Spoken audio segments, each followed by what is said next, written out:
sumamente importante, porque en movimientos, sobre todo sea en el espacio o tiros a larga distancia, tiene una influencia relevante. Tal es así que en el tema de vientos, por ejemplo, los vientos tienen, de acuerdo a que sean ciclones o anticiclones, un sentido que, de no mediar otro elemento externo, tienen un sentido que es contrario en el hemisferio norte al respecto del hemisferio sur. Todo eso ya lo vamos a ver fehacientemente cuando veamos movimientos en la inmediación de la superficie terrestre. Por ahora es una mención, y sí vamos a comenzar a tratar de entender cómo llegamos a estas fórmulas que yo se las di para que ustedes las sepan, digamos, no tipo de memoria, pero sí una memoria razonada, es decir, que consta de los términos de traslación, rotación y relativo. Bien, un momento que para tener la garganta seca tengo que tomar algo. Bueno, veamos ahora. Para llegar a la fórmula que le comenté en el estado de velocidad y a la fórmula que también le comenté en el estado de aceleración, primero lo que tenemos que entender que es un movimiento relativo y cómo un vector en un sistema relativo se puede derivar con respecto a un sistema fijo. Primero vamos a entender un poco cómo es un sistema fijo y un sistema móvil, para que en ese sistema móvil los vectores que estén puedan tener un movimiento relativo con respecto a su sistema de referencia móvil, y que a su vez tengan un movimiento que sería de tipo absoluto con respecto al sistema de referencia fijo. Para esto ustedes deben hacerse la idea que, por ejemplo, en la habitación donde están, vamos a suponer que la Tierra es totalmente fija, y que las esquinas de la habitación son el sistema de referencia fijo. Y luego sobre la mesa tienen otro sistema de ejes coordenados que se puede mover de cualquier forma, y ese sería un sistema relativo.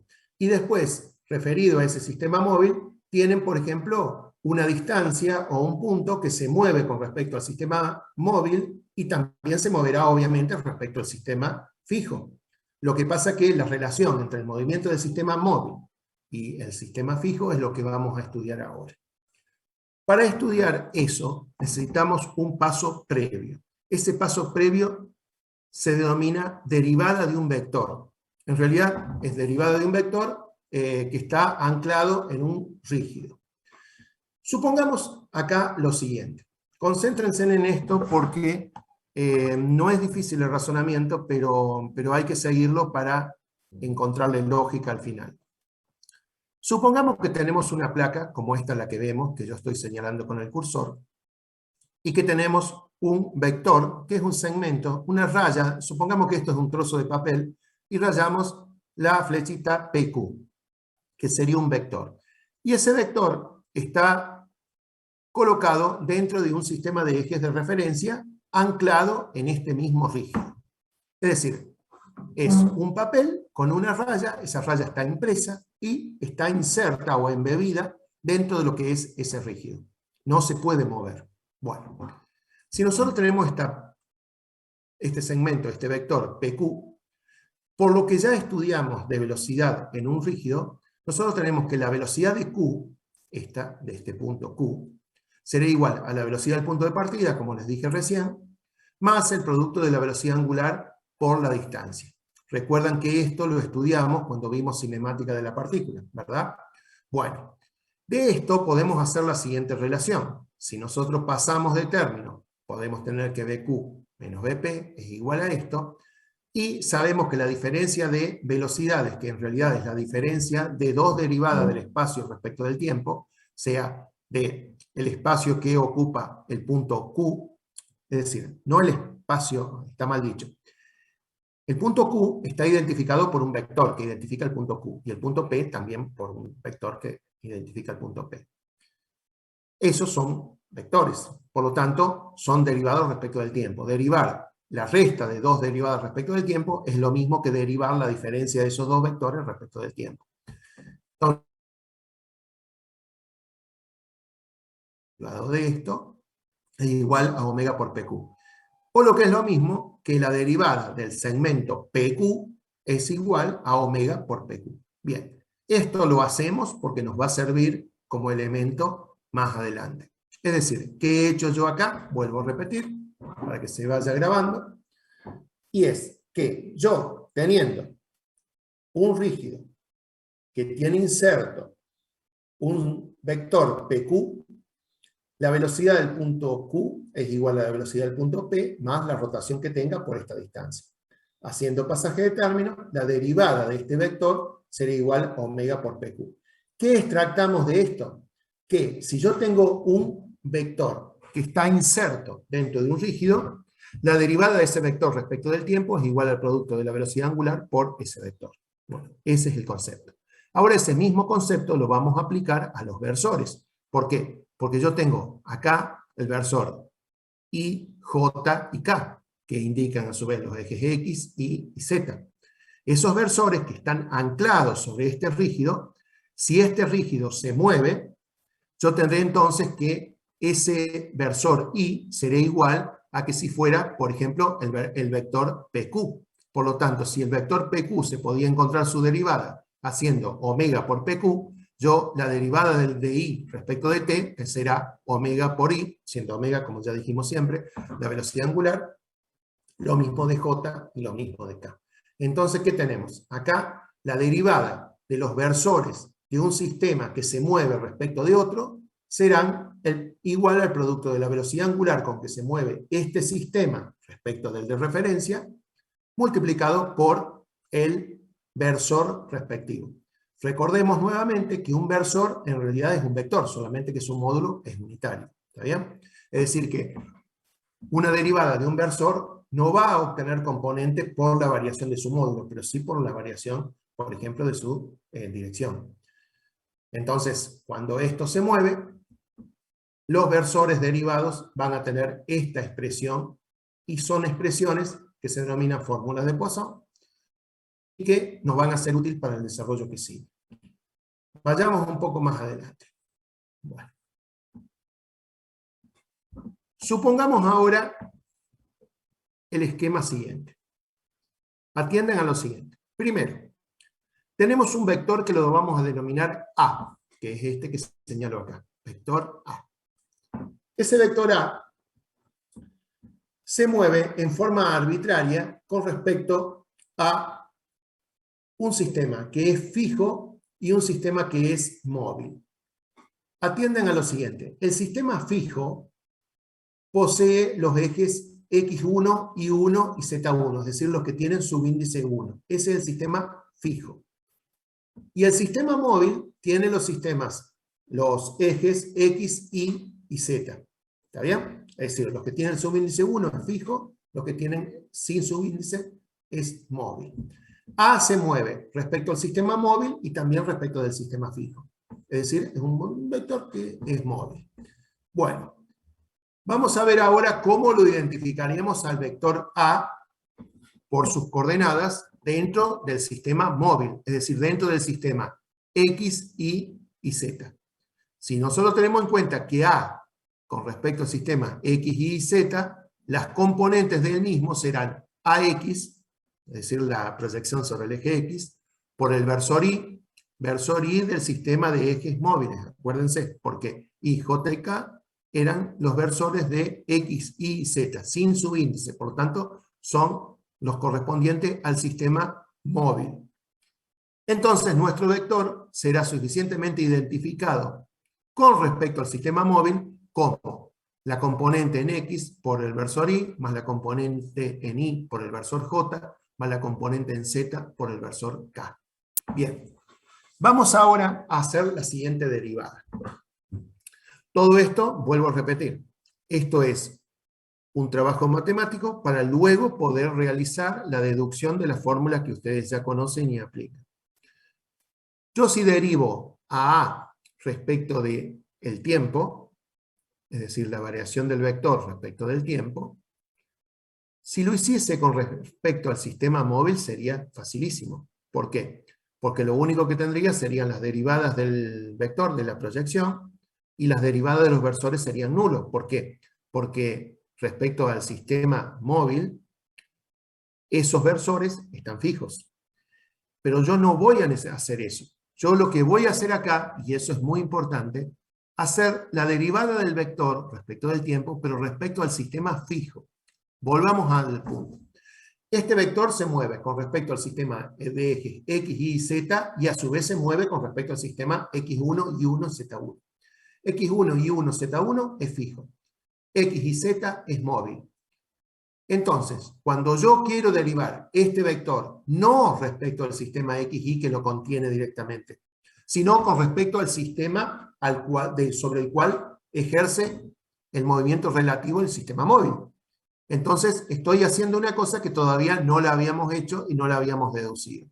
Cuando yo derivo A respecto del fijo, ¿con qué me voy a encontrar? Con que esto es la derivación de un producto de dos funciones. Cuando el sistema era fijo, I, J y K eran versores fijos, por lo tanto sus derivadas eran cero. Entonces era la derivada de AX por el versor I, más la derivada, más AX por la derivada del versor I, pero la derivada del versor I era nulo. Acá ya no ocurre eso. No es nulo, ¿por qué? Porque justamente nosotros tenemos que el versor I, que es el versor del sistema móvil, tiene un movimiento con respecto del sistema considerado fijo. Y como tal, debemos contemplarlo en la derivación. Por lo tanto, ¿qué tenemos? La derivada de A sub X por Y más A sub X por la derivada de Y respecto del tiempo. Y lo mismo lo aplicamos para los otros casos. Entonces, tenemos acá la expresión general de la derivada de un vector que está inscrito en un sistema móvil referido a un sistema fijo. Pero vamos ahora a utilizar lo que hicimos en el estudio anterior de la derivada de un vector. Entonces, ¿qué vamos a ver? Que yo, A.x por Y queda tal cual, es la derivada de AX con respecto al sistema móvil. Y la derivada de Y respecto de, a ver si lo tenemos acá, la derivada de Y respecto de T. La derivada de Y respecto de T, nosotros hemos visto acá que era igual a omega por Y. Entonces, ¿qué es lo que vamos a hacer? Solamente que en este desarrollo ya tiene dos pasajes en uno. Cuando yo lo hacía directamente en el pizarrón, que siempre era una versión propia del momento, hacíamos el desarrollo intermedio. Pero bueno, básicamente, acá, ¿qué es lo que hago? Yo tengo AX por Y más AX por la derivada de Y respecto de T. La derivada de Y respecto de T, ¿a qué es igual? A omega por Y. Solamente que acá ya los ha agrupado. Entonces, ¿qué es lo que nos va a quedar? Tres términos que son A.X, A.Y y A.Z, por sus respectivos versores, más cada uno de esta parte, de estos elementos, en donde estos elementos se reemplazan por omega por el versor correspondiente. Fíjense cómo quedó acá. Si yo ahora realizo un agrupamiento de términos, la derivada del vector A respecto del tiempo referida al sistema fijo va a ser igual a este componente más omega por este componente. Si nosotros analizamos qué es cada cosa en función de lo que vimos anteriormente, llegaremos a la conclusión que, fíjense, analicen un poquito. ¿Recuerdan ustedes que les dije que el vector A, si yo lo derivo con respecto al sistema móvil, los versores son fijos? Si los versores son fijos, su derivada es nula. Por lo tanto, la derivada de ese vector con respecto al sistema móvil será este grupo de términos. Cada una de las derivadas de las proyecciones por su respectivo versor. ¿Está bien? Bueno, o sea que eso será la derivada del vector A respecto del tiempo referida al sistema móvil. Y acá, ¿qué tendremos? Omega por esto. ¿Pero esto qué es? Esto es el vector A, ya que es AX por Y, AI por J, AZ por K. Es decir, es el vector A,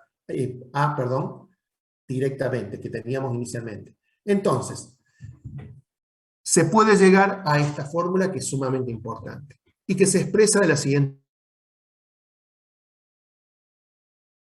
que está inscrito en un sistema móvil y que se mueve a su vez referido a un sistema fijo es igual a la derivada de ese vector referido al sistema móvil más el producto de la velocidad angular con que rota el sistema móvil respecto del fijo multiplicado por el vector. Esto que parece, no es un trabalengua, sino que directamente es la lectura de lo que hay acá. Vuelvo a repetir. La derivada del vector respecto del tiempo, pero referido a un sistema fijo, es igual a la derivada del mismo vector respecto al tiempo referido al sistema móvil, más el producto de la velocidad angular con que se mueve el sistema móvil respecto del fijo, multiplicado por el propio vector. Bien. Acá, bueno, está expresado esto acá, se denomina velocidad de arrastre del vector. Miren, esos nombres, si los quieren saber bien, pero a mí no me interesa. O sea, lo que me interesa es que siga el concepto. Es decir, yo tengo algo, imagínenselo. Todo esto es, o sea, la intuición hay que orientarla, que es lo que tratamos de hacer en mecánica, porque como ya les dije, la intuición está en todos, pero muchas veces la gente que no tiene una base de mecánica clásica es una intuición errónea.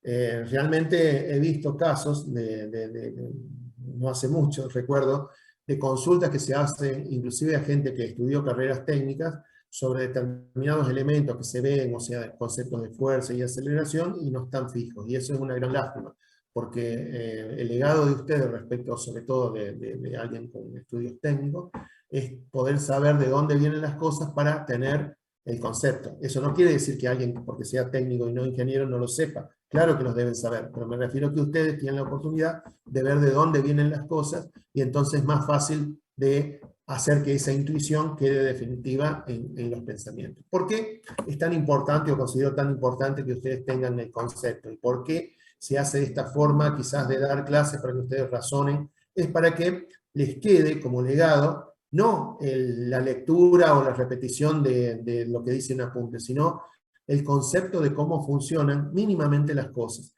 que eso es el objetivo de la materia y aparte creo que el objetivo de la ingeniería. La ingeniería no es saberse de memoria todos los elementos. Después, cuando se vayan a dedicar a algo y usan habitualmente determinados tipos de fórmulas, determinados tipos de elementos, obviamente que lo van a saber prácticamente de memoria. Pero el concepto general les va a ayudar a que a través del tiempo, que si bien el tiempo termina haciendo olvidar prácticamente de todo, por lo menos que les dure más. Y si no se acuerdan, cuando vayan a volverlo a estudiar sabiendo de dónde venía, siempre les va a ser más fácil de recordar. Bien, con estos elementos que hemos determinado, es decir, con esta fórmula sobre todo, que es producto del desarrollo, vamos ahora a encarar el verdadero desarrollo de las fórmulas de velocidad y aceleración en movimiento en sistemas con movimiento relativo. Bueno, ese punto es el siguiente. Composición de velocidades y aceleraciones.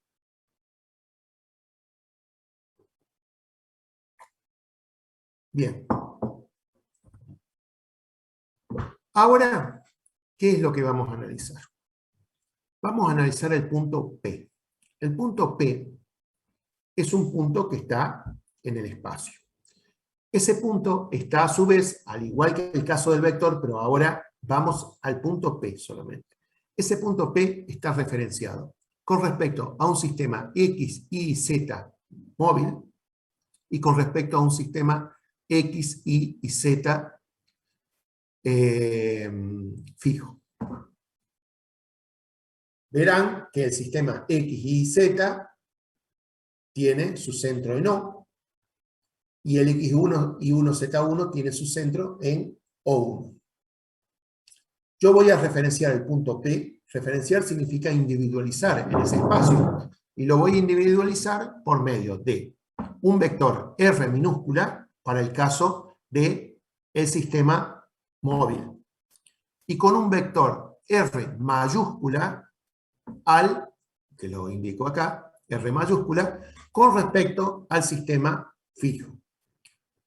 También el sistema móvil, para que no haga lo que quiere, está individualizado con respecto a el sistema fijo por medio del vector R minúscula O 0, como quieran.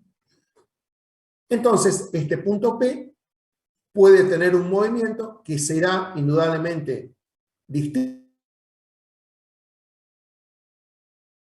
con respecto al sistema de móvil, respecto al sistema fijo. Bueno, podría ser igual la velocidad de un punto con respecto a los dos sistemas si el sistema móvil está detenido, o sea que fijo también. Pero no es este el caso, este es un caso general. Bien, entonces, ¿qué es lo que vamos a hacer? Yo primero lo que tengo que ver, espere que admito un nuevo alumno, ¿cómo es? Lo que tengo que ver es que el punto está individualizado primero por el vector R y por la suma del vector R0 más R. Planteando eso, esa suma vectorial, tendré lo que se indica acá. Es decir, que R, acá tienen indicado que es igual a RO o R0 más R. Este triángulo que ustedes están viendo. Yo soy demasiado repetitivo quizás porque, bueno, no puedo saber si lo están entendiendo de una o les falta más. Por eso, disculpen si a lo mejor repito las cosas, pero bueno, lo que abunda no daña, en este caso. Entonces, nosotros tenemos que hemos formado la siguiente ecuación, que es una realidad. Es decir, que R es igual a R0 más R. De manera tal que lo que nos interesa, que es R, es igual a el vector R mayúscula menos R0. Bien, como nosotros, ¿qué es lo que queríamos encontrar? Nosotros queremos encontrar la velocidad de un punto que se mueve en un sistema relativo. Por lo tanto, ¿qué es lo que vamos a hacer? Derivar a ese vector posición R, que era el vector posición del punto P, respecto del sistema de movimiento de móvil o de movimiento relativo. Entonces, la derivada de R respecto del tiempo la vamos a realizar, pero respecto del sistema fijo. ¿Por qué? ¿Por qué lo realizamos así? Porque nosotros lo que queremos en realidad aprender ahora, es decir, plasmar, es cómo se mueve esto respecto al sistema fijo, no con respecto al sistema móvil, porque respecto al sistema móvil ya lo vimos antes, cuando decíamos que directamente era la derivada de R respecto del tiempo, y que se traducía en la velocidad de un punto, más la componente de rotación y todas esas cosas. Ahora lo que queremos ver es cómo cuando teniendo los datos de ese movimiento, cómo se manifiestan con respecto al sistema fijo. Yo ya les he recordado por qué se hace esto, pero lo volvemos a recordar. Es muy probable que cuando ustedes tengan que hacer un estudio de velocidad o aceleración de un mecanismo, no se encuentren con el dato que tienen la velocidad con respecto a un sistema absoluto. Recuerden siempre que la velocidad absoluta es respecto al sistema fijo, por lo tanto la referencia total. Cuando hablamos de velocidad o aceleración relativa, está relacionada o es relativa con respecto al sistema que está inmediatamente soportando ese mecanismo. Pero puede que ese sistema que está soportando el mecanismo, a su vez, tenga otro mecanismo que lo está haciendo mover. Por lo tanto, no es definitivo. Entonces, nosotros acá lo que vamos a encontrar es la velocidad de ese punto, pero respecto al sistema absoluto, partiendo de datos del sistema relativo, que es lo que ustedes pueden encontrar muchas veces al resolver un problema. Entonces, ¿qué es lo que vamos a tener en este caso? Fíjense, yo voy a derivar respecto del tiempo a esta ecuación. Entonces, la derivada de R respecto del tiempo, pero respecto a un sistema fijo, ¿a qué será igual? A la derivada de R mayúscula respecto del tiempo con respecto también al sistema fijo, menos la derivada de RO o R0 con respecto al tiempo y respecto al sistema fijo. Es decir, ¿qué he hecho? Derivo toda esta ecuación respecto del sistema fijo. Por eso, cada uno de los elementos están derivados con respecto al sistema fijo. Bueno, vamos a analizar ahora cómo son esas derivadas, porque van a ver cómo aplicamos lo que vimos anteriormente en el desarrollo. Así entonces, ¿qué es lo que vamos a tener?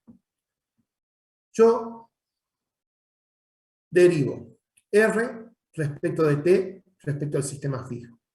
Como vi, en la derivada de un vector, derivar R respecto de T con respecto al sistema fijo es igual a derivar R respecto de T con respecto al sistema móvil más omega por R. ¿Por qué?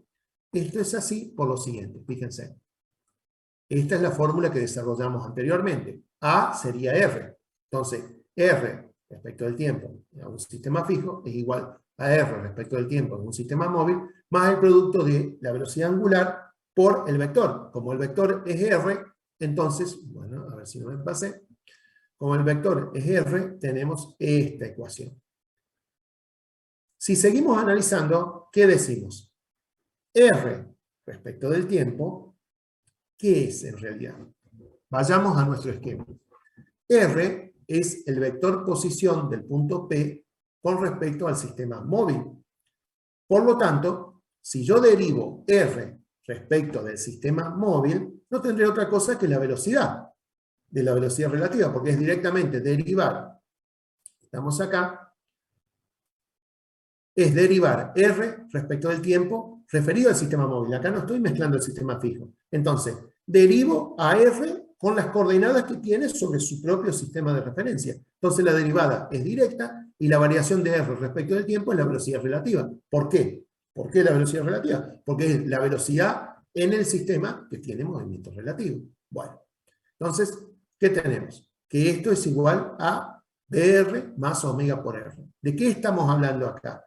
Estamos hablando de la derivada de R respecto de t. Es decir, el primer término de la ecuación 1 pasamos a determinarlo en este término de la ecuación 2. Sigamos avanzando. Ahora vamos a derivar el vector R mayúscula respecto del tiempo. Fíjense, ¿qué era? R mayúscula es un vector cuyo origen es el sistema de coordenadas fijo, el punto O1, y está identificado respecto de él. Por lo tanto, su derivada es directa, no tiene que pasar por otro elemento. Es decir, nosotros, con respecto al vector posición R, estamos en presencia de un radiovector que identifica el punto en forma absoluta. Por lo tanto, su derivada será la velocidad absoluta de ese punto. Entonces, no hay nada que razonar. R respecto de t es directamente la velocidad absoluta del punto P, porque era la referencia referido al sistema absoluto. Luego tenemos la derivada de el vector que identifica el centro de coordenadas del sistema relativo. Ese punto, centro de coordenadas del sistema relativo, es un punto que está suficientemente identificado en forma absoluta porque está referido al sistema absoluto. Fíjense, acá R0 está referido al sistema absoluto. Por lo tanto, lo identifica de forma inequívoca y entonces su derivada es directa. Es decir, la derivada de ese segmento respecto del tiempo referida al sistema fijo, que es el sistema que lo contiene, es igual a la velocidad absoluta de O. O sea, del origen del sistema relativo. Bien. Yo si reemplazo las ecuaciones 2, 3 y 4 en la fórmula original, que la fórmula original era esta, la 1, ¿qué es lo que voy a obtener? Que B menos B sub 0 es igual a BR más omega por R. ¿Cómo he hecho esto? Bueno, reemplazando justamente B y B0 por cada una de las derivadas y justamente BR igual más omega por BR de la ecuación 2 en este caso. Reemplazando eso y sacando la parte que nos interesa realmente, que es la velocidad absoluta, obtenemos esta fórmula. Si ustedes se fijan, esta es la fórmula que yo les di en forma intuitiva. Fíjense, la vamos a repasar. La velocidad absoluta del punto P, que era lo mismo que les decía antes, la velocidad del punto B, ¿no es cierto? Solamente que partíamos de A y ahora partimos de O. Es igual a la velocidad del punto O más la velocidad angular que tiene esa placa, que en este caso sería, la placa sería el contenedor del punto P, ¿no es cierto? Por la distancia R, que la distancia R es la distancia que posee ese punto P con respecto al sistema relativo, más la velocidad relativa. Esta ecuación es la ecuación que nosotros ya habíamos visto, que ustedes están utilizando en los cálculos, y ahí vemos de dónde ha surgido. Es decir, ha surgido entendiendo lo que es la derivada de un vector que se mueve en un sistema móvil referido a un sistema fijo, luego planteando un punto P que está ubicado a un sistema fijo por medio de un movimiento que no sabemos cuál es, pero que tiene una velocidad angular omega. Entonces, logramos esta fórmula y según muchos libros, o si ustedes la quieren interpretar así, a mí no me molesta que lo hagan, o sea, pero no le veo mucho sentido. Esta fórmula también se puede decir que está compuesta por la velocidad de arrastre y la velocidad relativa. La velocidad de arrastre es todo lo que arrastra al punto P por el solo hecho de que el sistema en donde está tiene un movimiento relativo. Fíjense, BA es igual a BO, que es la velocidad del centro de los ejes del sistema móvil, más la velocidad angular que tiene todo ese sistema móvil, multiplicado por el vector R, porque imagínense, cuando yo acá muevo todo este sistema, R se mueve con ese sistema, con la velocidad angular, por lo tanto, genera también una velocidad del punto P. Entonces, de esta forma, esta, la 5, que es la fórmula importante, es la fórmula que ustedes tienen, pero para el estado de velocidad.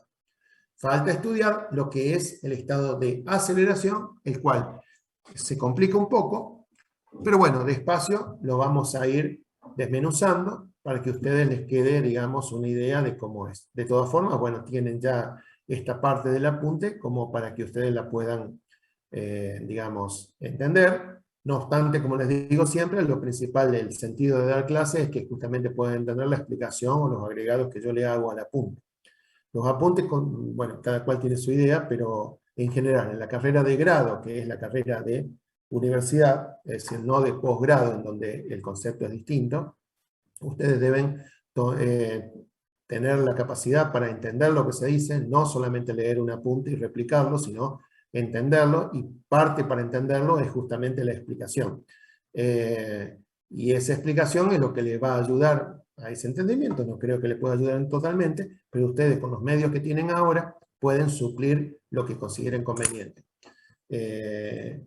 Y así, bueno, poder responder luego en un examen. Pero una carrera y menos esta materia mecánica, no es una materia que se estudie por estudiar un apunte y replicarlo, sino por entender lo que es los conceptos. Justamente el examen se basa en los conceptos que ustedes tengan. Sigamos adelante. Vamos a obtener ahora la aceleración. Para obtener la aceleración hay que derivar la velocidad, pero la velocidad también la debemos derivar con respecto al sistema fijo. Bueno, yo entonces la aceleración A será igual a la derivada de la velocidad respecto del tiempo referida al sistema fijo, ¿verdad? Bueno, derivar respecto del sistema fijo significa derivar toda esta fórmula 5 con respecto al sistema fijo. Entonces, ¿qué tendremos? La derivada de cada uno de esos puntos respecto al sistema fijo, con el mismo procedimiento que planteamos para la velocidad. Bien, vamos ahora a tratar de ver cada uno de esos términos qué significan en realidad. Un momento.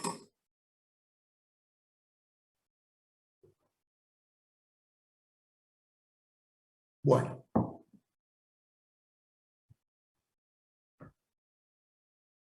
La derivada de, justo tenía el cursor acá, de B0 respecto de T. ¿Qué es B0? B0 es, acá vemos, es la velocidad del punto 0 al punto O. Bueno, digamos que es lo mismo. La velocidad del punto O es una velocidad que ya está referida al sistema fijo, por lo tanto la velocidad del punto O en su derivada es inmediata y es igual a la aceleración del punto O. Vuelvo a repetir, es la aceleración del punto O porque las coordenadas de esa velocidad son absolutas, por lo tanto su derivada es la aceleración absoluta, no tiene mayor vuelta, digamos. Sigamos con el término que sigue. La derivada, respecto del tiempo, del producto vectorial de omega por R, pero encima derivado con respecto al sistema fijo. Esto ya es bastante más complejo y vamos a analizarlo. La derivada de este elemento respecto al sistema fijo será igual, que era lo que vimos en la derivada de un vector con respecto al sistema fijo. Era igual a la derivada del vector con respecto al sistema móvil, más el producto de la velocidad angular por ese vector. Aplicamos nuevamente eso, ¿y qué tenemos? Omega por R es un producto vectorial, por lo tanto es un vector. Seguimos dejando acá omega R, ahora derivado respecto al sistema móvil, más Si operamos, vamos a ver que acá tenemos la derivada de, me dice que la conexión de internet es inestable, pero no sé por qué. Pero bueno, por las dudas si hay algún corte, pero no creo. Me parece que anda bien. Bien, aquí, ¿qué tendremos? Que tenemos que derivar esta parte respecto del sistema móvil. Bueno, para derivarlo con respecto al sistema móvil, que ya es el sistema que está en contenido el vector R, tendremos que será la derivada del producto de dos funciones. Por lo tanto, será la derivada del vector omega por R más omega por la derivada del vector R respecto del tiempo en el sistema móvil, porque esto es móvil. Entonces es la velocidad relativa, como ya lo vimos anteriormente. Bueno. Y más lo que nos restaba acá, que era omega por R. Sigamos operando. Ahora tenemos la derivada de la velocidad relativa respecto del tiempo, pero referida al sistema fijo. La velocidad relativa, ¿qué es? Es una velocidad, es muy distinta a la velocidad cuando hablábamos de la velocidad del punto O, que era absoluta. Esta es una velocidad que es relativa, por lo tanto está referida al sistema relativo. Por lo tanto es el vector A que estaba inscrito en un sistema de movimiento relativo. Por lo tanto hay que aplicarle la misma fórmula. Entonces, la derivada de la velocidad relativa respecto del tiempo con respecto al sistema fijo será igual a la derivada de la velocidad relativa respecto al tiempo con respecto al sistema móvil más el producto de omega, ¿se acuerdan? Por A, que en este caso es BR. O sea que es omega por BR. Entonces, el resultado, ¿qué será?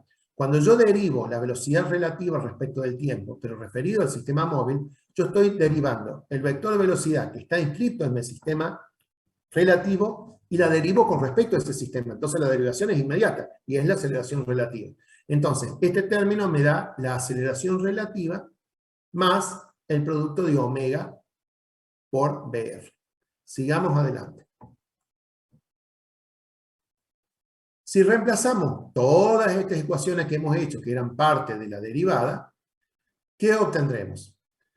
Sumando, porque vamos a ver que hay 2 veces omega por BR, vamos a obtener la siguiente ecuación, que ustedes sí ya tienen como conocida, porque es la que yo les di para que ustedes pudieran realizar los problemas, y es que la aceleración es igual a la aceleración del sistema de movimiento relativo, AO, que AO, vamos a volver acá,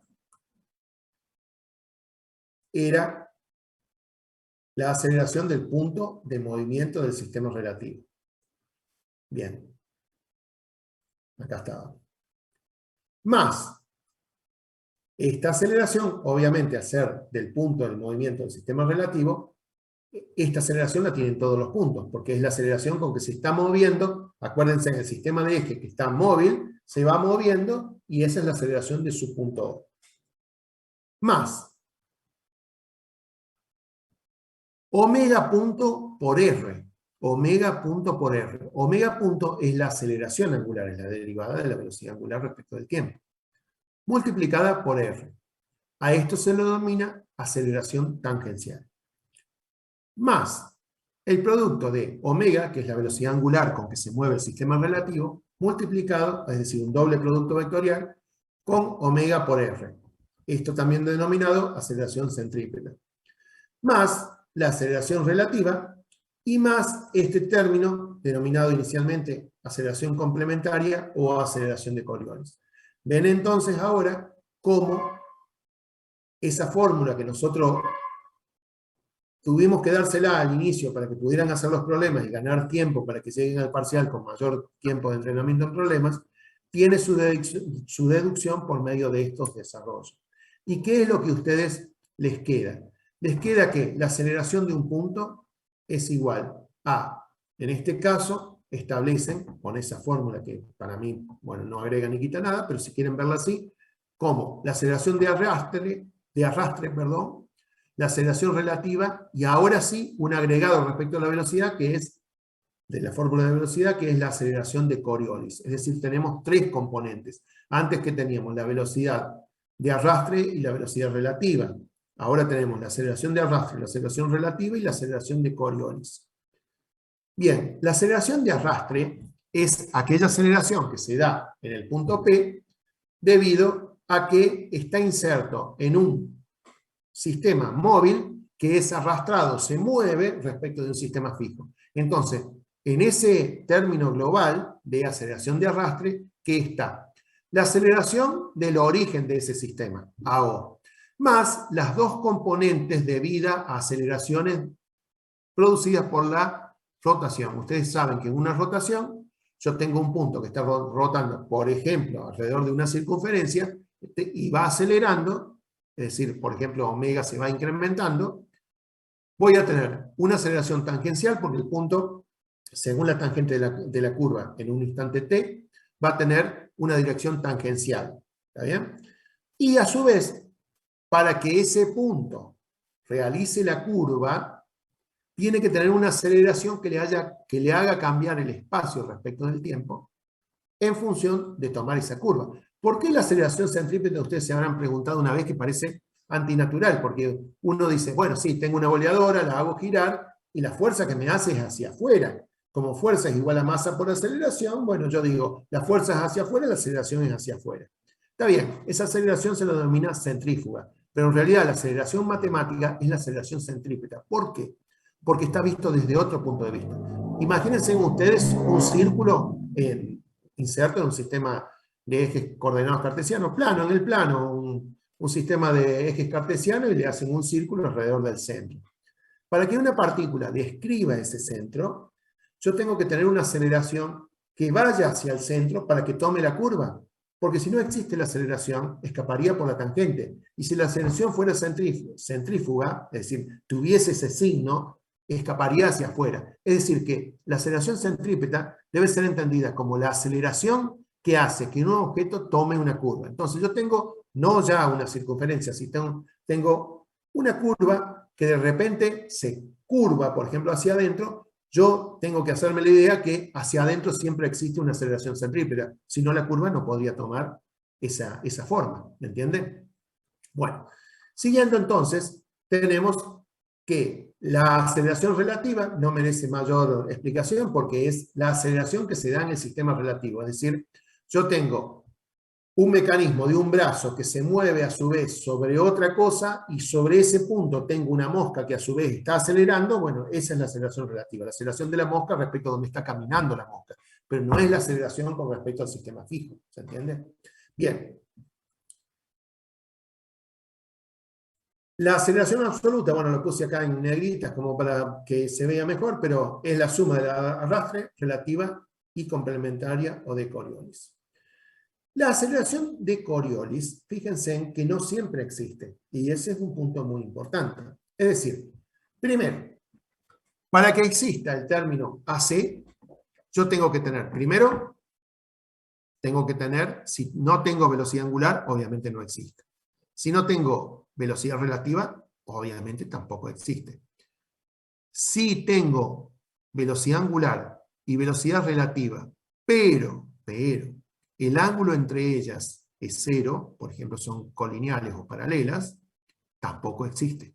Es decir, la aceleración de Coriolis, que vamos a ver que es digamos, un punto a tener en cuenta en el movimiento sobre la superficie terrestre, en movimientos que tengan cierta velocidad, no actúa siempre, e incluso depende de la dirección de los vectores. El vector velocidad angular en el movimiento de rotación de la Tierra entra por el polo sur y sale por el polo norte. Es convencionalmente, según la regla de la mano derecha, la dirección del vector omega.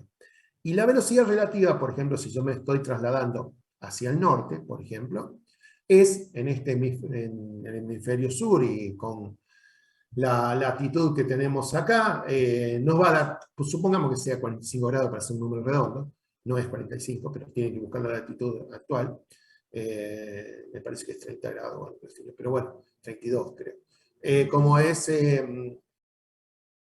me va a conformar un ángulo con respecto a la velocidad, el vector velocidad angular. Bueno, ese ángulo es lo que va a dar la magnitud de la aceleración de Coriolis. Y miren un detalle. La aceleración de Coriolis tiene una dirección que es perpendicular, ya que se trata de un vector giro, el producto vectorial, que es una dirección perpendicular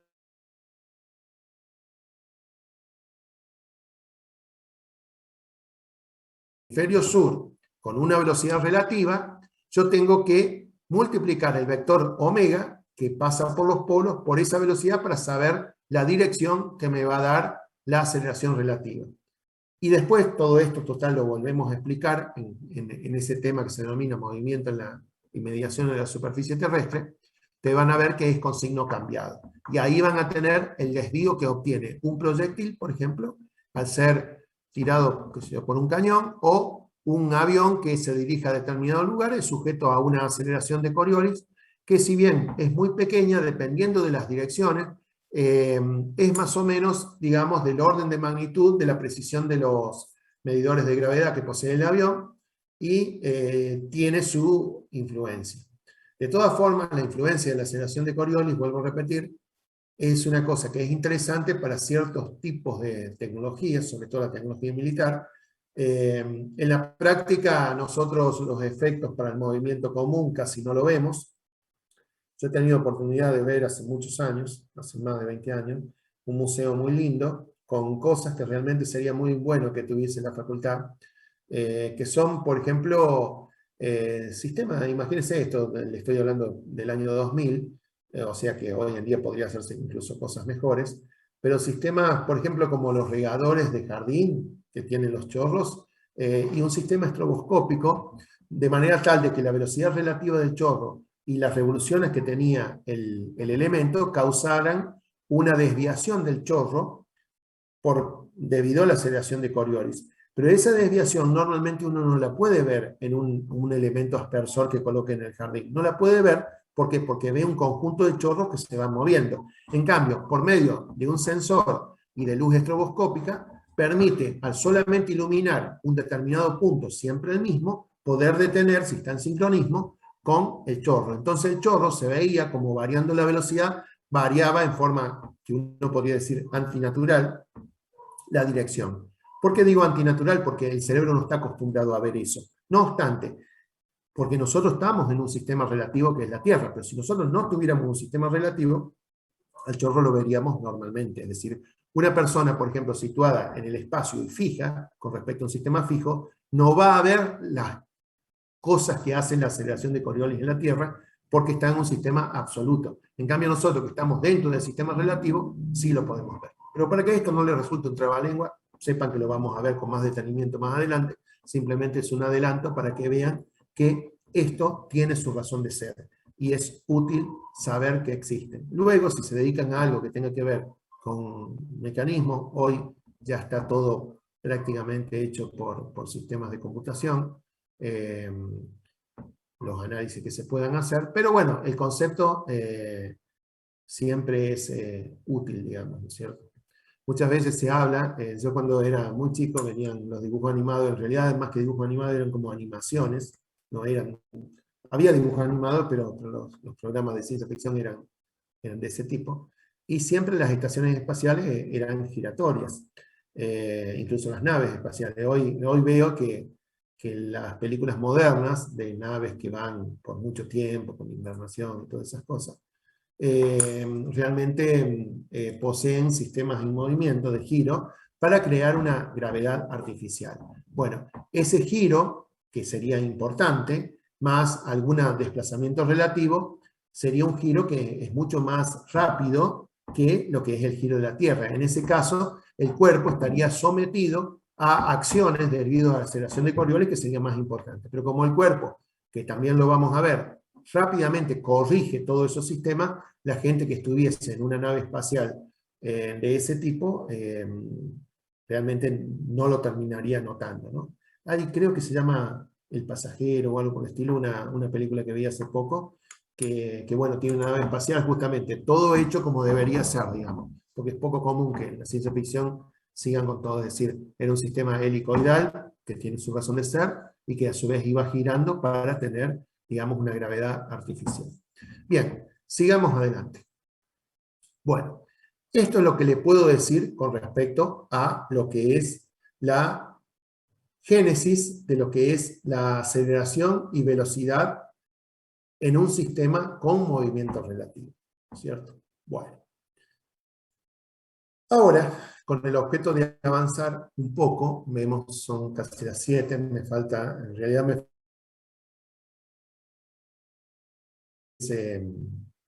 la parte de sistema biela-manivela. No obstante, a ver, posiblemente siga, vamos a seguir con esta parte. Así básicamente damos casi por terminado cinemática. Nos falta de cinemática varios mecanismos, y bueno, como les dije, ver la parte del sistema biela-manivela. Pero bueno, vamos a avanzar con esta parte que vamos a ver ahora es, digamos, menos importante que lo que acabamos de ver, pero que hace a su concepto general. En realidad, para quienes se van a dedicar a génesis de engranaje, cosa que también está todo solucionado por software hoy en día, es bueno que conozcan el concepto de base rodante y cómo se generan los dientes de un engranaje. Y eso, como tiene que ver con mecánica, es lo que vamos a ver a continuación. Bien. ¿Qué es lo que vamos a ver? Movimiento plano, centro instantáneo de rotación, concepto de base rodante, concepto de perfiles conjugados y su utilización. Bueno.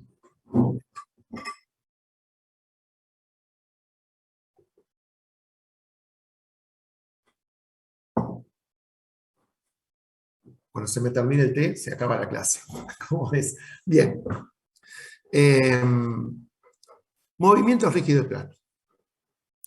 La mayor parte de lo que estudiamos nosotros en mecánica es movimiento del rígido en el plano, porque el movimiento del rígido en el espacio realmente es bastante más complejo, sobre todo la dinámica del movimiento en el espacio es compleja. Hoy en día también se hace todo por computación, y nosotros vamos a ver conceptos, pero la dinámica en el plano es enormemente más sencilla que la dinámica en el espacio, y hace que existan programas en donde realmente se los recomiendo, que inclusive se aplican, son programas que utilizan formas, digamos, un pizarrón interactivo. Desde el jardín de infantes en algunos países, como Estados Unidos, se utiliza algo que me parece que se llama Algodor o algo por el estilo. Algo de algoritmo es. Yo ya se los voy a pasar a la clase de viene, no me acuerdo en este momento. Es un programa que es, digamos, para chicos, pero realmente es para grandes también. ¿Por qué? Porque uno dibuja, sin mucho cálculo, dibuja cosas y después están sometidos a la acción de la gravedad y funcionan como si fueran reales. Entonces uno puede hacer agua, puede hacer una bomba, puede hacer cosas en la pantalla y luego, por medio de la mecánica del rígido en el plano, rígido o elástico, porque hay resortes también, pero básicamente son elementos rígidos, se puede determinar el funcionamiento. Es muy lindo porque ustedes colocan un peso, le someten un resorte de determinada constante K, eso empieza a oscilar, es decir, que pueden hacer prácticamente las cosas que uno tiene para ver y verlas cómo funciona. Es como si ustedes tuvieran un taller que agarra, colocan una pesa, le ponen un resorte. Bueno, en lugar de hacer todo eso, que sería quizás lo ideal, bueno, lo pueden hacer al menos con respecto con la computación y ayuda bastante. Bien, entonces, el elemento rígido plano es como si ustedes en la mesa donde están ponen una hoja, y esa hoja es la placa que nosotros estamos viendo en este momento. Vamos a ver esta placa y vamos a sacar unas características de las que vimos a propósito cuando empezamos a ver la primera clase, campo de momento, y después fuimos avanzando y vimos todo lo que se podía extraer de las conclusiones de ese campo de momento, como eran invariantes escalares, eje central, etc. Fuimos edificando lo que eran las fórmulas de la velocidad, que las empleamos en este desarrollo pasado también, y empecemos a ver cosas como lo que era el invariante escalar, que en ese momento no servía, no parecía que servía de mucho, pero bueno, sirve de algunas cosas como las que vamos a ver ahora. Si yo tengo una placa y tengo un punto P y Q que se mueven alrededor de un centro C, yo tendré que estos dos vectores están en el plano. ¿Y qué recordamos de un campo de momento? Que si todos los vectores estaban en un plano, el invariante escalar era cero. ¿Por qué era cero? Se los recuerdo. Era cero porque ese conjunto de vectores tenía una resultante y que producía un momento respecto a un punto tomado de referencia, que era con un vector giro perpendicular al plano. Por lo tanto, el producto escalar del invariante escalar de la resultante por el vector nos daba 0, porque era 90 grados, ¿cierto? O sea que el producto escalar es el producto del módulo de los dos vectores por el coseno del ángulo, y el coseno de 90 es 0. Entonces, si yo acá tengo esta placa que tiene el punto P, el punto Q y el punto C, yo tendría que esto tendrá una velocidad BP determinada, una velocidad BQ determinada. Si yo aplico las fórmulas, ¿qué es lo que voy a tener?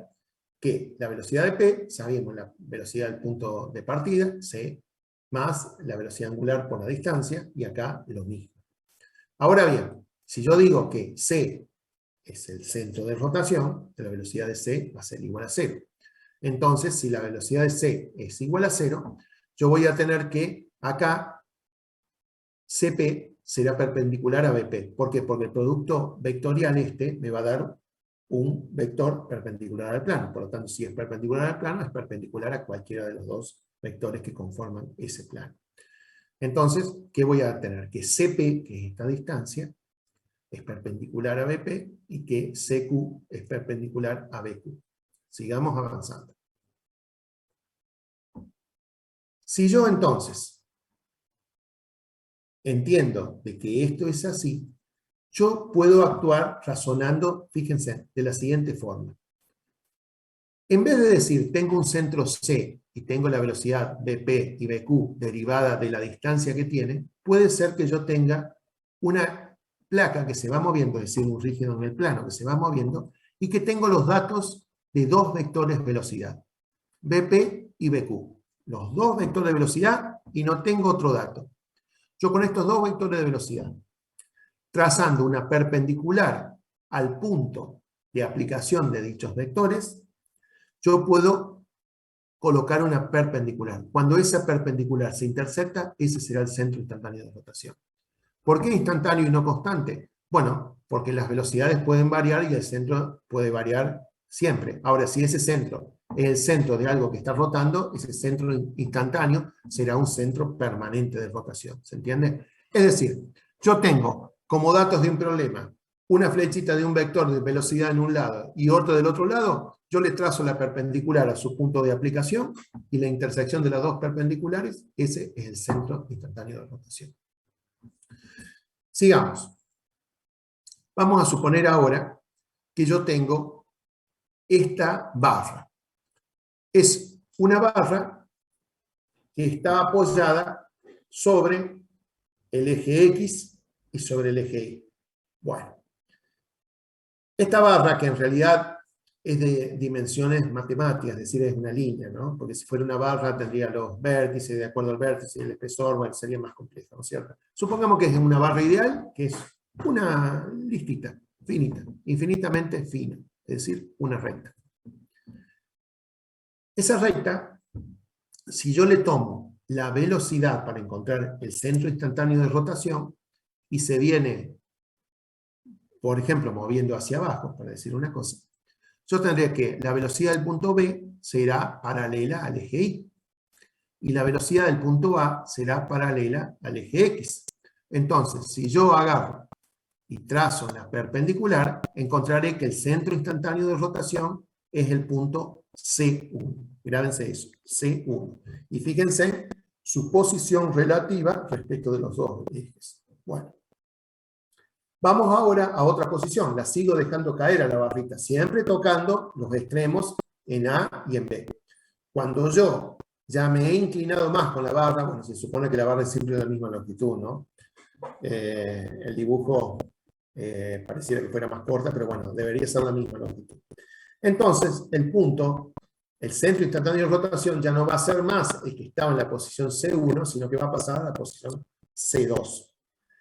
Cuando la barra cae más, va a pasar a la posición C3. Es decir, yo he tenido este movimiento hacia abajo de lo que es el centro instantáneo de rotación. El centro instantáneo de rotación. Veamos el sistema biela-manivela parecido al que estamos estudiando, ¿no? Nosotros tenemos que, si El pistón tiene un movimiento de vaivén, o sea que su velocidad es, digamos, horizontal, ¿verdad? O sea, se denomina muñón donde se une la manivela con la biela, en realidad está describiendo una rotación. Y esa rotación en este instante es la perpendicular a la velocidad tangencial del muñón, o sea, del punto este que le estoy señalando, sería esto. Donde se une, que es el centro instantáneo de rotación de la biela. Y este centro instantáneo de rotación, por lo tanto, irá variando. ¿Ven qué sencillo es tener idea de algo hacia dónde se mueve, conociendo los dos puntos, la velocidad en dos puntos? Acá conozco la velocidad del punto extremo de la biela, porque es hacia allá, y conozco el otro extremo, que es la rotación. Si acá también da el caso, si tomo la manivela, evidentemente está girando en este punto, el centro instantáneo de rotación es ahí, porque es la perpendicular a la velocidad tangencial que está teniendo y pasa por este punto. Ahora, ¿por qué les señalé esto y para qué jugamos con esto? ¿Que para ver algo más? No, lo del centro de rotación ya lo expliqué y es importante, pero lo importante acá es entender esto. Fíjense, yo tengo que tener el concepto de base y rodante. También lo escucharon alguna vez. Base y rodante. ¿Qué es la base? ¿Qué es la rodante? Bien, la base es el lugar geométrico de la sucesiva posición del centro instantáneo de rotación. Fíjense, cada uno de los lugares que cubría C. De rotación respecto de un sistema de referencia fijo. Y la rodante ruleta es lo mismo, pero con respecto a un sistema de referencia móvil. Es decir, fíjense, yo acá tengo mi sistema de referencia fijo es I1, X1 y Y. Y mi sistema de referencia móvil es Y y X. Concéntrense en el móvil. Ven que está acá, sería en el primer cuadrante, C1. Luego estaría en el cuarto cuadrante, por ejemplo. Y acá sigue en el cuarto cuadrante más abajo. Esto respecto al sistema relativo. Es decir, esa gráfica de movimiento sería la rodante. Y si yo miro a C1 con respecto al sistema fijo, estaría en este primer cuadrante, luego más abajo y luego más abajo. Es decir, los movimientos son distintos. Depende si el observador está situado en el sistema fijo o si está situado en el sistema móvil, es decir, sobre el elemento que se mueve. Entonces, ¿qué es lo que vamos a tener? Vamos a poner la base y la rodante. Para el ejemplo que le di, sería esto. Es decir, visto de un lado está una curva de este tipo, y visto del otro lado sería una curva a lo mejor de este tipo. Por supuesto que no está hecho a escala, pero básicamente es así. Es decir, tendríamos la base por un lado y la rodante por el otro. Y justamente la base y la rodante, es decir, las curvas vistas, las curvas descritas por el centro instantáneo de rotación, vistas desde el sistema fijo o del sistema móvil, conforman un sistema de base y rodante. ¿Por qué? Porque la rodante rueda sin deslizar sobre la base. En el punto C, donde toca la base y la rodante, el contacto es un contacto matemático que no tiene deslizamiento.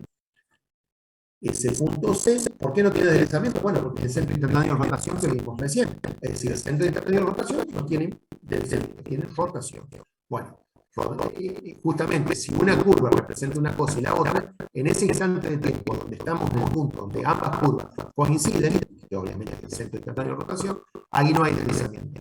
Y luego las curvas se van separando. Bien, esto por sí solo no tendría mayor importancia en la aplicación que le pensamos dar a este concepto. No tendría importancia, ¿por qué? Porque yo digo, bueno, perfecto, yo quiero transmitir por medio de una reducción o una amplificación, una velocidad angular determinada, es un número de revoluciones de un motor, para pasar una caja. Para que yo ruede sin un deslizar, coloco dos cilindros metálicos. Esos cilindros metálicos no sirven para nada porque no van a poder transmitir cumple porque van a resbalar, y aparte si los comprimimos mucho para que tengan fuerza de rozamiento entre ellos, se van a recalentar y no van a servir. De manera tal de que un sistema generado por medio de un cilindro para transmitir potencia mejor dicho, el bucle, después de cuál velocidad de la potencia, no nos sirve. ¿Por qué? ¿por qué resbalaría? Entonces, por eso se idearon los engranajes. ¿Y por qué le comento esto, el vanado con base rodante? Porque, por lo siguiente, yo quiero hacer un engranaje. Un engranaje que es algo que tiene engranes, es decir, tiene hecho de determinada forma para que el diente entre sobre el otro. Y bueno, ustedes me dirán, es muy fácil, yo agarro y coloco, por ejemplo, triángulos, hago todos los dientes triangulares, y bueno, de una forma u otra, más que mal, andarán. De hecho, los primeros engranajes se hacían de cualquier forma. Pero eso no es la realidad. Un engranaje de ese tipo se veía rápidamente, tendría grandes gajas, ruidos, es imposible de hacer. En cambio, si se actúa, digamos, matemáticamente, nosotros podemos pensar en una evolución de la base rodante para que nos dé el diente más suave posible para que uno entre el otro. ¿Qué es lo ideal para que uno tuviese un engrane? Imagínense un engranaje de dientes recta, y les pido que después, pues seguramente vamos a terminar un debate porque las rectas no me dan para mucho. Ustedes ven algún video en donde hay, yo lo podríamos buscar acá también en la clase, donde hay engranajes de un módulo grande, es decir, de dientes gorditos, por así decirlo, ¿no? Que engranan sobre otro. Ustedes en cámara lenta van a ver cómo ese engrane tiende a rodar lo máximo posible y a deslizar lo máximo posible, porque ese es el concepto. ¿Qué concepto sería de un diente ideal? Que rodara sin deslizar. Bueno, eso es imposible. Para hacer eso, el diente debería ser infinitamente pequeño, ¿no? Y por lo tanto convertirse en base rodante solamente. En cambio, si nosotros no tenemos base rodante, porque el punto tiene que ingresar, el engranaje conductor tiene que tener un diente que ingrese sobre el conducido y viceversa, cosa que se engrane y no se permita, salvo que se rompa el diente, que deslice la rueda, es decir, que se transmita la cúpula. Para lograr eso, nosotros tenemos que tener un perfil que se denomina perfil conjugado de la base rodante. Ese perfil conjugado es lo que vamos a estudiar acá y se basa, a ver si lo ven pasado, no, está acá. Bueno, acá eran ejemplos, fíjense, antes que pasemos eso, me había olvidado de esto acá, tenemos el caso de la placa que se movía, como que se genera la base y la rodante. Ahí lo pueden ver más detalle. Después, bueno, tenemos otros ejemplos también. No se vamos tanto la cabeza con esto. Me parece que el más importante a considerar es el caso de la base y la rodante sobre esta regla, cuando entremos en contacto con los ejes, porque es más fácil de ver, ¿me entienden? Con eso ustedes ya tienen idea de lo que es la base, pero recuerdo, la base es vista desde el sistema fijo y la culeta rodante es vista desde el sistema móvil. Bien. Siguiendo, pasamos a lo que son los perfiles conjugados, es lo que les acabo de decir, es decir, son perfiles que son derivados de la base rodante, pero que en lugar de el punto en cuestión estar exactamente en el centro instantáneo de rotación, están a una determinada distancia. Esa distancia es la distancia necesaria para que los dientes de los engranajes existen, es decir, que tengan un diente que pueden engranar o no. Si están sobre el centro instantáneo de rotación, sería una base rodante, que sería, por ejemplo, en este caso, en donde rodaría hacia una superficie plana y no transcurriría bien. Entonces, acá, ¿qué es lo que vamos a tener? Vamos a tener un punto P, fíjense, este punto P que señaló acá, que está a una distancia CP, desde acá hasta acá, de lo que es el centro punto en donde la base y la rodante hacen su contacto. Entonces va a estar a una determinada distancia y esa determinada distancia del desplazamiento le va a dar una velocidad relativa. Pero esa velocidad relativa, como se ve acá, debido a que el perfil conjugado va a ser la menor velocidad relativa posible. Es decir, la conclusión es que los dientes se realizan por medio de perfiles conjugados. La razón de hacer los perfiles conjugados es para que el diente tenga la característica de rodar lo máximo posible, de deslizarlo lo más posible. Como ustedes saben, la rodadura tiene un alto rendimiento, en cambio el deslizamiento tiene un bajo rendimiento y un gran desgaste. Es decir, si los dientes deslizan mucho, por más que tengan lubricación, eso se traduce en pérdida, es decir, el rendimiento del engrane va a ser menor y aparte es un desgaste. Por eso se hace esto. Es lo mismo, es el concepto similar que cuando les hablamos de los desinfíncoro, ustedes habían obtenido el concepto de que si nosotros podemos de alguna forma hacer pasar el endosamiento entre un sinfín y una corona. En la dirección y ubicación del eje central, nosotros vamos a obtener el deslizamiento mínimo. Si obtenemos el deslizamiento mínimo, tenemos un milímetro de agua. Lo mismo que acá. Después, hoy en día los engranajes están todo hecho en forma totalmente estructurada. Esto es un concepto básico, como es básica la materia mecánica, igual que lo es electrotecnia y termodinámica en tercera general, que son los conceptos básicos, después evolucionar los conceptos reales. Los conceptos reales a veces ni siquiera sería la teoría pura. ¿Por qué?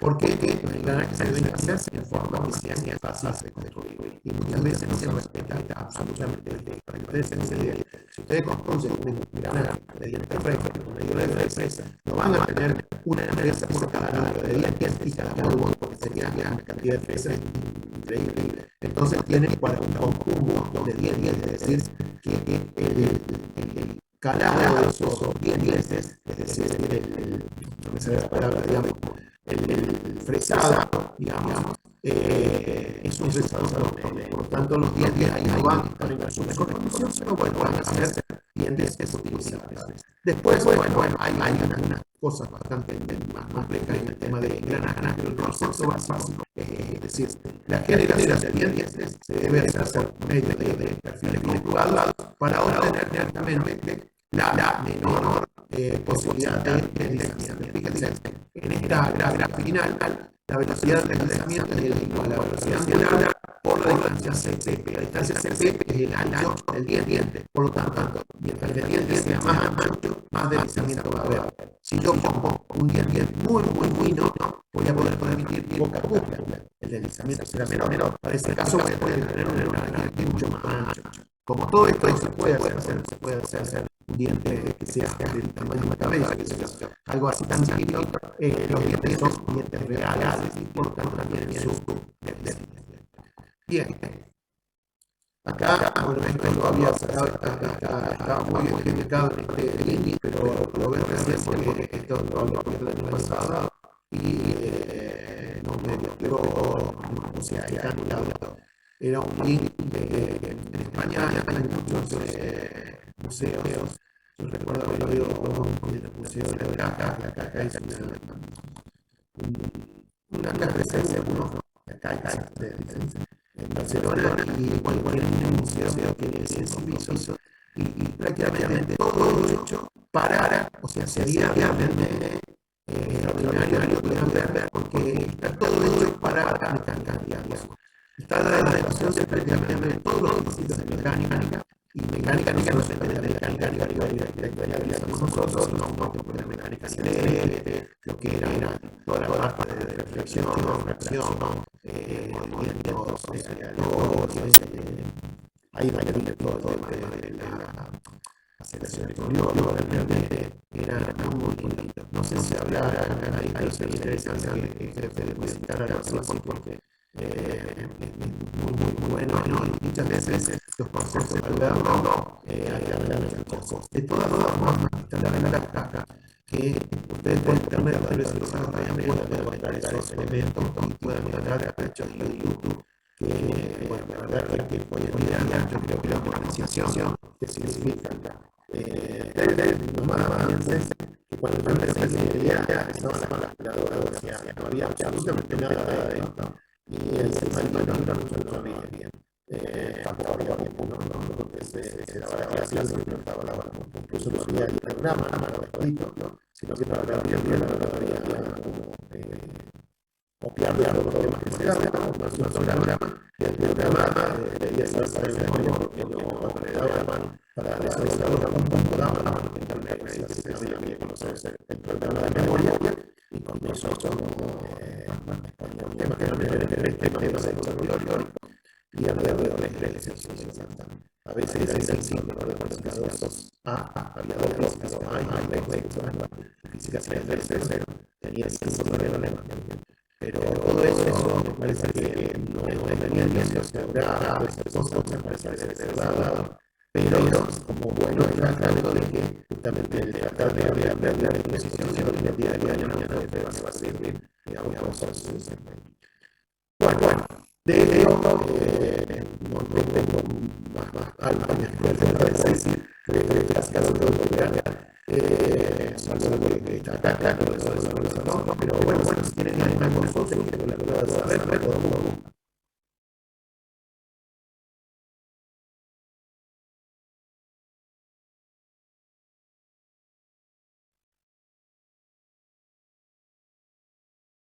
Como es, bien, me están escuchando, no. Porque digo, no, si no hay diferenciación. Como es, bien. Vamos ahora, entonces, primero lo vamos a ver unos minutos a terminar la clase de seguimiento del tema de para hacer evolución 20 más. Y para eso vamos a ver algo que se llama la explicación. Vamos a salir de este tema. Así que dejamos de compartir. Vamos a compartir ahora algo. La clase pasada en el grupo de el tiempo, acá vamos a ver algo de tiempo, pero sí o no. ¿No te acuerdas, verdad? Sí, algo vimos.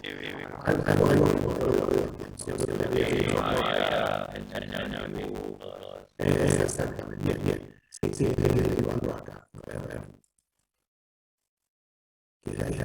Que esa serie de grupo, pero bueno. Ya le había mencionado, pero no hablo de nuevo porque hay algunas cosas que no quería mencionar. Bueno, ya recordarán la primera etapa, de animación, las transferencias y cómo es el tema de la directo acá. Bien. Los motores, falta todavía que veamos motor 10 y así vamos a ver sobre otro. Los motores como yo interna no necesariamente deben ser el sistema bien ya a principios del siglo XX, ya las dinaminas se habían ideado, pero bueno, faltaban las materialidades para que esas dinaminas pudieran ser llevadas a cabo. Concepto de la dinamina, algo que decía, yo creo que podía mantener bien. No la dinamina de uso de la aviación, por ejemplo, pero sí la dinamina para, por ejemplo, máquina mecánica, una dinamina para generar una impactación que había de gas para que las personas puedan tener energía, la mina de vapor.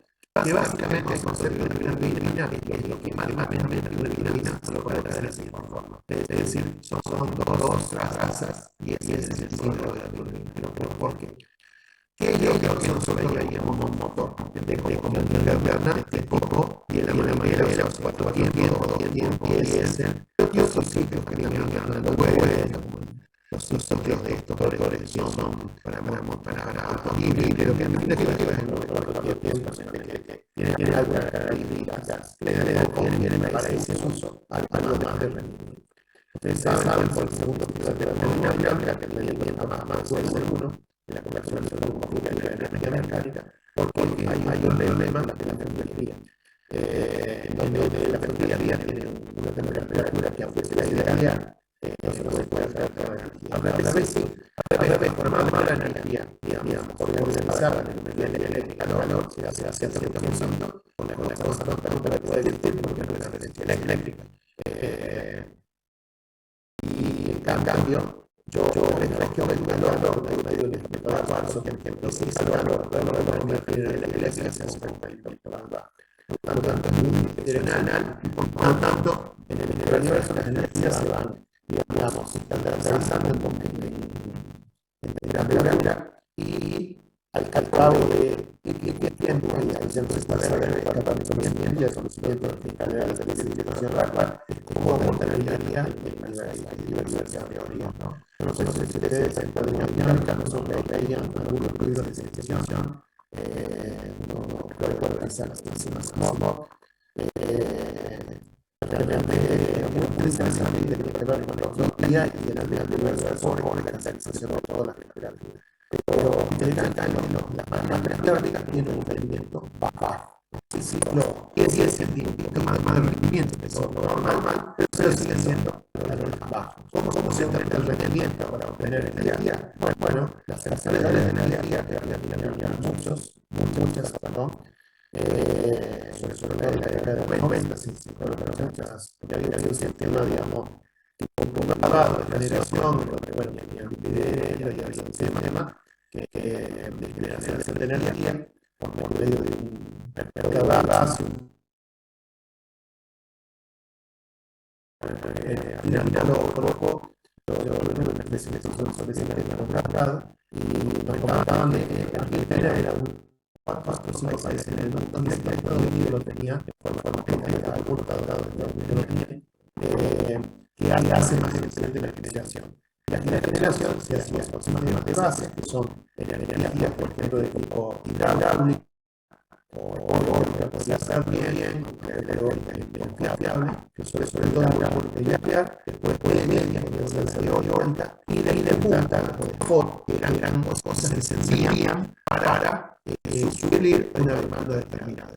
La energía eléctrica en un país como es nuestro es que carga en su esquema máximo de Chile, que es directamente fino, es decir, tiene una diferencia de longitud entre la parte más oeste y este muy pequeña, en relación a su altura, hace que tanto Argentina como Chile tengan sus horarios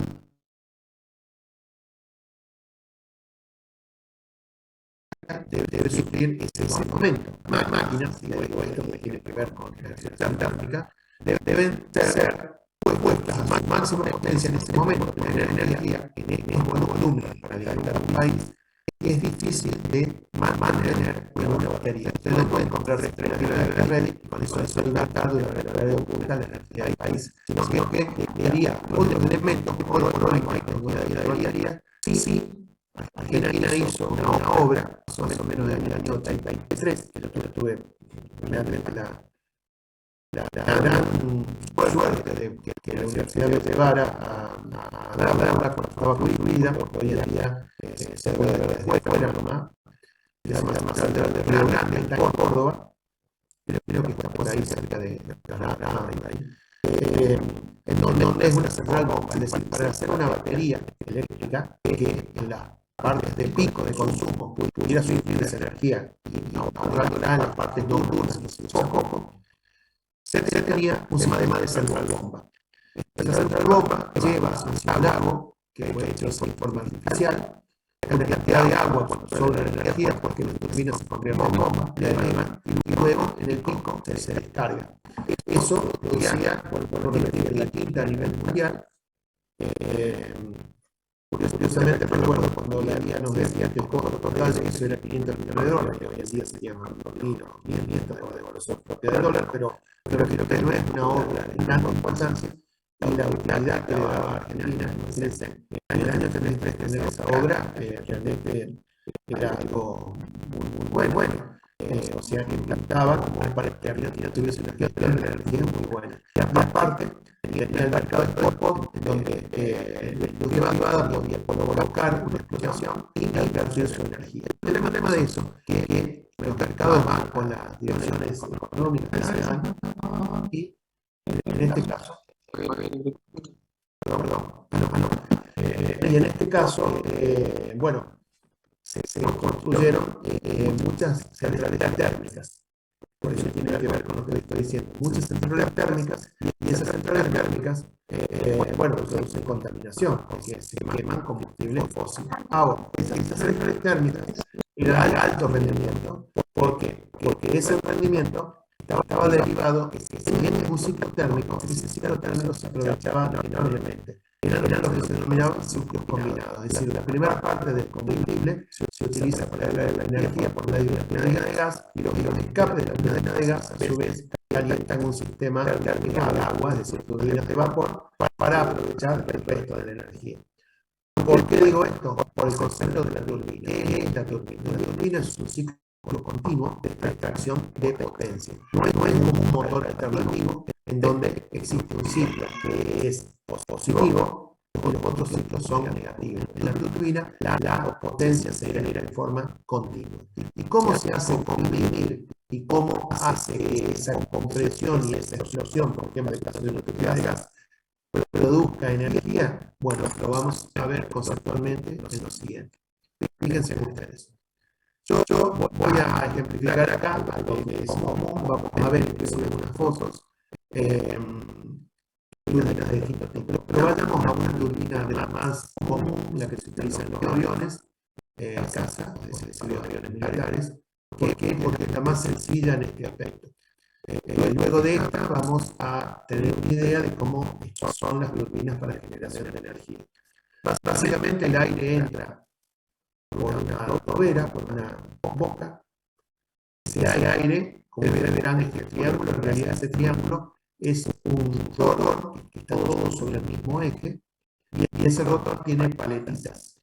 Y a su vez, la camisa, que es la parte de afuera, tiene otras paletas. Ustedes, si el programa es similar cuando yo, van a estudiar toda la conformación de la superficie de esa paleta ideal para lograr el máximo rendimiento. Pero en definitiva es como el efecto de la turbina, y en las turbinas estoy poniendo todo, estoy poniendo incluso turbocompresores de autos, de motores diésel, de motores entero. Se trata de que el aire se lo pueda comprimir con el mismo ejemplo casero que les voy a dar, que si ustedes toman una caja de zapatos, por medio de las manos quisieran atrapar el aire y comprimirlo dentro de la caja. Bueno, ¿ustedes qué pensarían? Eso es imposible. Sí, realmente es imposible. Ahora, si sus manos se pudieran mover a, qué sé yo, 80.000 movimientos por minuto, por ejemplo, tal vez no podrían lograr. Bueno, eso es lo que hacen estos álabes. Un turbocompresor de un tractor puede girar a 80.000 revoluciones por minuto. Y esas paletitas que ustedes conocen algo de un turbocompresor es como una bomba centrífuga, digamos, para que salga algo simple. Y esas paletitas logran comprimir el aire, logran comprimir en función de una velocidad que es pasmosa, o sea, es algo muy... Y si el turbocompresor es más chico, peor es. Una turbina, por ejemplo, de un avión, que es un turbohélice como el Pucará, funciona a unas 27.000 revoluciones por minuto, más o menos. Como es... y los reductores que también vamos a estudiar para bajar esa revolución a las revoluciones que se utilizan las hélices, ¿no? Pero en este caso, por ejemplo, que es la turbina de un avión de reacción, también de reacción, porque su potencia se basa en que ese aire se comprime en la primera parte, la que estoy señalando acá, se comprime porque va de más grande a más chico y esas paletitas impiden que el aire vuelva. Una vez que está comprimido, entra en la cámara de combustión donde hay una chispa, se enciende en forma permanente para arrancar, luego se hace autocombustión, o sea, no es necesario que se enganche la chispa, pero es como una chispa que estuviera siempre encendida. Entonces acá combustiona, y como le cuesta mucho más volverse por el sistema de paletas que tiene el compresor hacia adelante, se vuelve hacia atrás. Hacia atrás se vuelve en gases de escapes calientes y de muy alta velocidad. ¿Por qué de muy alta velocidad? Es muy simple. Acá el mismo aire que entra es el aire que sale, porque lo único que se le agrega un poco de combustible, que es insignificante. Pero ¿qué pasa? Acá entra aire a temperatura ambiente y acá sale aire súper recalentado. El aire súper recalentado tiene un volumen enormemente más alto. Ustedes por la ley de los gases lo pueden calcular. Y al tener el mismo volumen, la misma sección de salida de la de entrada, ¿qué es lo que vamos a tener si tenemos mucho más volumen? Vamos a tener mucha más velocidad. La única forma de transportar la misma masa que tiene más volumen con la misma sección es teniendo más velocidad. Como tiene más velocidad, el aire que entró acá, la molécula de aire que entró acá, sale la misma molécula, pero sale, digamos, la misma molécula en cuanto a peso, ¿no? Porque, bueno, si combustiona, indudablemente hay una modificación de la cantidad de oxígeno y algo de dióxido de monóxido de carbono que sale. Y algo de azufre dando vuelta, si tiene azufre combustible. Pero el hecho está en que esto sale mucho más rápido y el efecto de acelerar ese aire por el principio de acción y reacción le da un empuje hacia adelante. Así funcionan los aviones de reacción. Por eso los aviones de este tipo, es decir, con turbina, tienen una baja salida, es decir, la fuerza de salida no es tan grande, pero su verdadera potencia está cuando alcanzan altas velocidades. Por eso que los aviones con turbina, en general, son para velocidades altas. Y los aviones que van a baja velocidad utilizan la hélice, porque la hélice, que es justamente una hélice matemática, trata de enroscar el aire y logra mayor cupla con menos vuelta. Ahora bien, yo acá, para que esto funcione, no tengo nada. Por supuesto, es muy compleja en los álabes, en los sistemas que tiene de control y todo eso. Pero básicamente, como concepto, esto es un solo eje que tiene su compresor y su parte trasera, que es la turbina. ¿Que ¿Para qué sirve la turbina? Yo les dije que lo que servían eran los gases para impulsar. Pero ¿cómo da vuelta el compresor? Porque parte de esa energía la utiliza una turbina que solamente tiene lo suficiente a la vez para tener la energía y hacer arrancar una turbina no es fácil, es muy complejo, pero si entramos en los sistemas se va a complicar, se le va a hacer largo, pero arrancar una turbina es complicado y se desgasta la turbina incluso mucho durante el arranque. Pero una vez que arrancó, es un sistema autosuficiente, es decir, con la energía que se le quita a los gases de combustión, hace funcionar el compresor comprime y el ciclo continúa. ¿Y qué pasa? Al tener muy pocas piezas, la turbina es un elemento enormemente más confiable que el motor de combustión interna. Por eso que cuando en aviación se empezó a utilizar las turbinas y consiguieron los materiales necesarios para que esto fuera realmente confiable, se obtuvo directamente una confiabilidad en cuanto a lo que es la motorización muy superior. Se considera, por ejemplo, que un turbohélice es mucho más confiable que incluso un bimotor de motor de pistones. O sea que es realmente es importante, digamos, la confiabilidad. Ahora, ¿cómo actúa? Es decir, ¿cómo puede ser confiable esto? ¿Cómo se puede extraer energía mecánica, no la energía de expulsión de los gases? Y ahí donde vamos a ir a ver, después les voy a mostrar unas fotos de cómo esto puede ser. Si nosotros tenemos este eje donde salen gases, también le podemos poner una parte de una turbina extra para que recolecte parte de esa energía y sacarla por un eje. Voy a dejar de compartir esta pantalla para ir a otras fotos de un seminario que dicté años atrás sobre motores de aviación y lo vamos a ver ahí porque me parece que es más gráfico. Así que dejo de compartir esta y vamos a ver acá.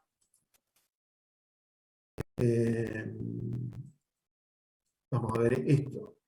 Creo que lo están viendo. A ver que vamos a incrementar un poquito la...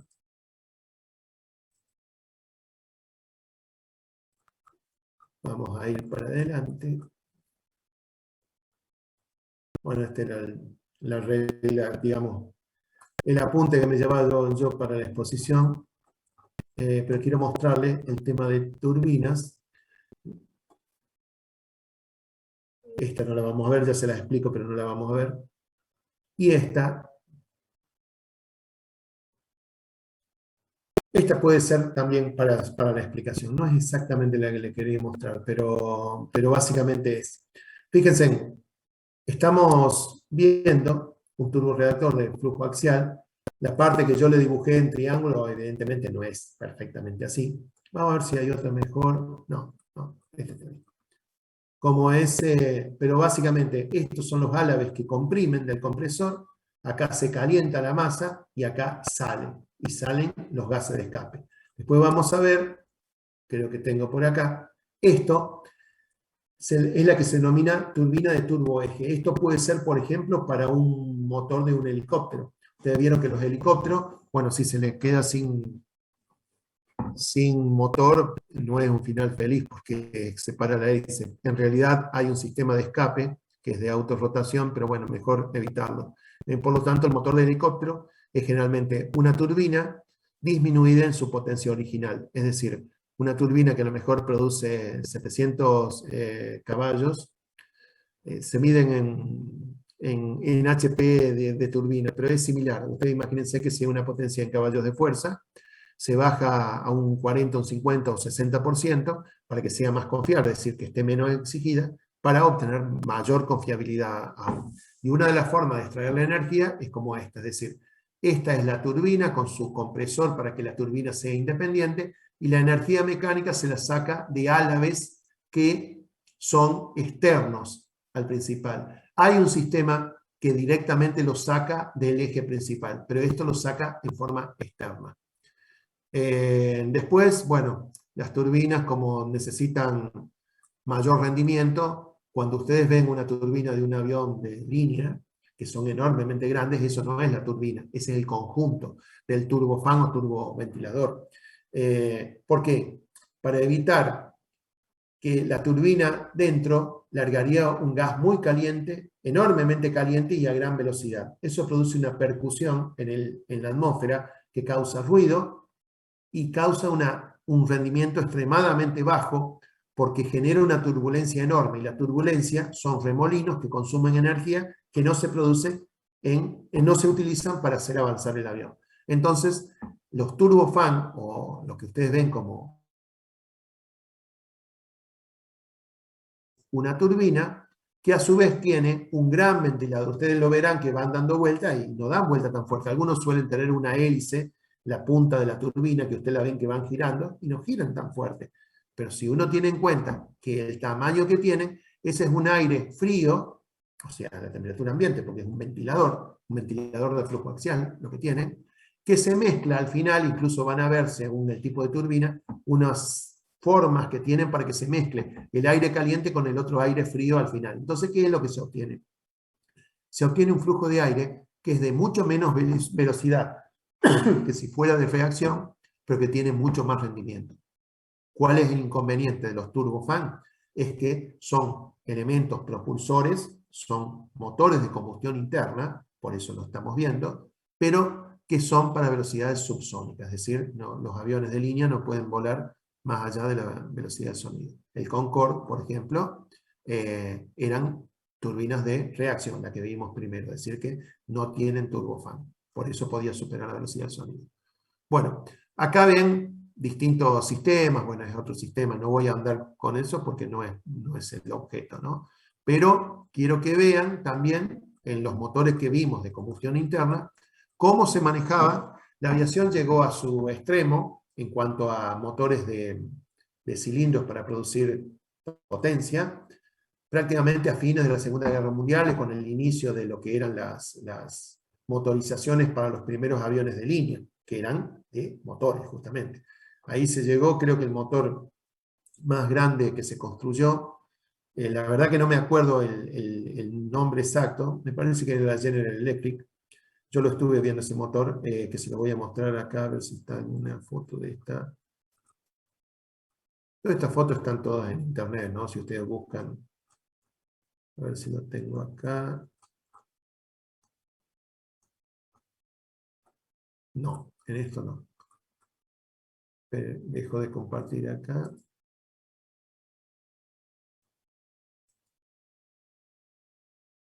A ver. Fíjense lo que es esto. Este motor tiene alrededor de 5.400 caballos de fuerza, el número de revoluciones bajo, y es un motor es un motor radial, es decir, todos los pistones están dispuestos alrededor, ustedes ya lo sabrán, yo no tengo fotos, pero... Y aparte tiene, fíjense, tenemos 1, 2, 3, 4. Como tiene 9 cilindros la estrella, por 4 tiene 36 cilindros. El tamaño de los cilindros, lástima no le saqué foto de lo que era que decía la potencia, ¿no? Pero me parece que era 5.400 caballos. Y fíjense, son todos motores, están todos en corte, un trabajo extraordinario, se veía toda la parte interna, y todos estos motores que tenían este sistema de caja aumentadora, aumentaba las revoluciones para esta turbina, y esta turbina, ¿qué hacía? Tomaba el aire, lo comprimía, no era un turbocompresor, era un compresor manejado por el motor. Esta compresión venía con todos los conductos hacia la válvula. Entonces, lo que yo le expliqué de hacer entrar más cantidad de combustible y aire, hacía que cada uno de estos pistones, que tienen un diámetro que es realmente impresionante, el recorrido y el diámetro que tenía esto, quizá en la foto no se puede apreciar, digamos, la escala, pero esto es algo enorme. Bueno, eso producía 5.000 y pico caballos, si mal no recuerdo, con una sola unidad. Los motores normales de los aviones caza de la Segunda Guerra Mundial tendrían entre 1.500 y 2.300 caballos de fuerza, o sea que estamos hablando de potencias monstruosas. Imagínense la cantidad de nafta que podía haber consumido, algo así, ¿no es cierto? Tengo creo que alguna otra foto de motores acá. Esta es esta acá. Este es otro motor un poquito menor, pero fíjense toda la cantidad de cilindros refrigerado por agua, me parece. toda la cantidad de cilindros alrededor, o sea, y el eje, bueno, todo una cosa monstruosa. Acá iba directamente la hélice a través de un reductor, es decir, estos motores encima Disculpe, iban a ingeniero. más revoluciones. ¿Sí? No, no cambió de foto. Quedamos en la misma. Ah, bueno, no. Bueno, a ver, a ver, a ver, a ver. Dejo de compartir y ahora sí subo la nueva foto. Sí, la encuentro acá. ¿Por qué no se ven todas las fotos? Acá está. Ahora sí la tienen, ¿no? Sí, ¿La ahora ven ahí? sí. Sí, Bueno, sí. cada línea de esto es una línea de cilindros. Lo que pasa es que son refrigerados por agua, entonces, bueno, no tienen que estar como los otros que vieron que era como una hélice, para que entonces el aire que entraba los refrigerara a cada uno. Pero este también era, este me parece que es de 3.500 caballos de fuerza. Como es, y en general, vamos a ver ahora, espera que le muestro. eh,